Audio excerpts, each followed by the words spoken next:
तुला राशि वालों, जून 2026 का ये महीना आपके करियर में धमाका और आपको शत्रुओं से मुक्ति देने आया है। सही समय पर सही फैसला ना ले पाना, प्रेम और बच्चों से जुड़ी जिन समस्याओं से आप गुजर रहे थे वो सब अब संभलने वाली है, क्योंकि जून का महीना आपके लिए बहुत ज्यादा पावरफुल रहने वाला है। आपके कर्म और प्रोफेशन के भाव में देवगुरु बृहस्पति आ रहे हैं, जिससे आपके करियर में एक जबरदस्त उछाल देखने को मिलेगा।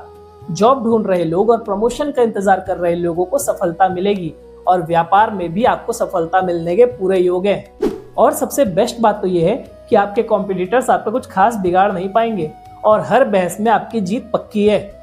पर इसका मतलब ये नहीं कि आप हर किसी से बहस करते बैठो।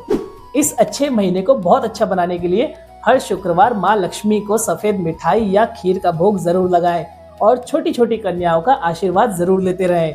और तुला राशि वालों, अपनी उपस्थिति मुझे कमेंट में जय माता दी कहकर जरूर बताएं। राधे राधे।